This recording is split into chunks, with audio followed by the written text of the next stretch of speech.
விஜய் கட்சியில் இணைந்த திமுகவின் முக்கிய தலைவர் அதிர்ச்சியிலே கதரும் ஸ்டாலின். நண்பர்களே, நாம் போடக்கூடிய வீடியோக்கள் உங்களுக்கு பிடிச்சிருக்கு அப்படின்னா லைக் அண்ட் சப்ஸ்கிரைப் பண்ணுங்க.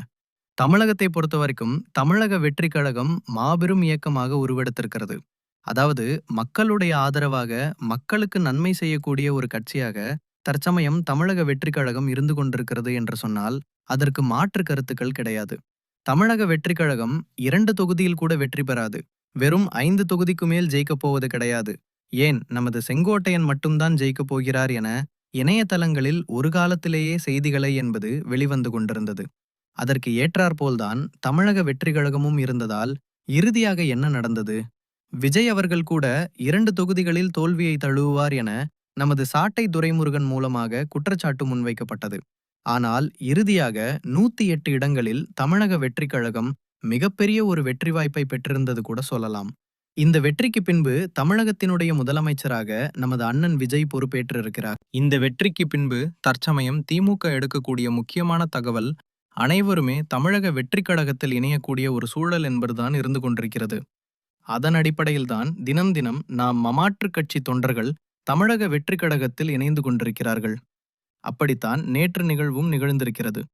பரமக்குடி தொகுதி திமுகவுடைய முன்னாள் எம்எல்ஏ முருகேசன் அமைச்சர் செங்கோட்டையன் முன்னிலையில் தமிழக வெற்றி கழகத்தில் இணைந்திருக்கிறார். திமுக ஆட்சியை இழந்த பிறகு சென்னை, கோவை, ஈரோடு உள்ளிட்ட மாவட்டங்களில் பலரும் அக்கட்சியிலிருந்து விலகிட்டு வராங்க. அந்த வகையில 2021 தேர்தலில் பரமக்குடியில் தேர்ந்தெடுக்கப்பட்ட முருகேசன் அதனுடன் தமிழக வெற்றி கழகத்தில் இணைந்திருக்கிறார். இது தென் மாவட்ட அரசியல் அரங்கில மிக முக்கியமான ஒரு மாற்றத்தை ஏற்படுத்தும். இது ஸ்டாலின் தலைமைக்கு மிகப்பெரிய ஒரு அதிர்வுகளை ஏற்படுத்தியிருக்கிறது என தற்சமயம் இணையதளங்களின் செய்திகளை என்பது உலா வந்து கொண்டிருக்கிறது. அதாவது பரமக்குடி தொகுதியுடைய 2021 திமுக எம்எல்ஏவாக இருந்தவர்தான் முருகேசன் அவர்கள்.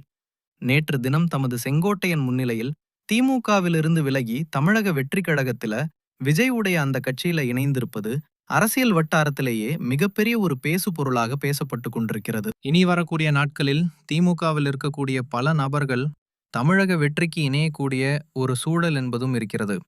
நாளுக்கு நாள் தமிழக வெற்றி கழகத்துடைய ஆதரவு என்பது அதிகரித்து கொண்டேதான் இருக்கிறது. நாளைய தினமே மறுபடியும் ஒரு தேர்தல் வந்தாலும் சரி, 234 தொகுதியிலும் தமிழக வெற்றி கழகம் மிகப்பெரிய ஒரு வெற்றி வாய்ப்பை பெறும் அப்படிங்கிறதுல எந்த விதமான மாற்று கருத்தும் கிடையாது.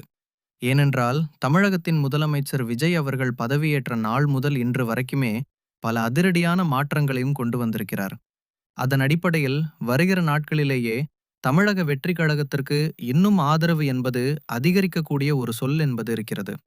ஓகே கைஸ், வீடியோ பிடிச்சிருந்தா மறக்காம லைக் அண்ட் சப்ஸ்கிரைப் பண்ணுங்க.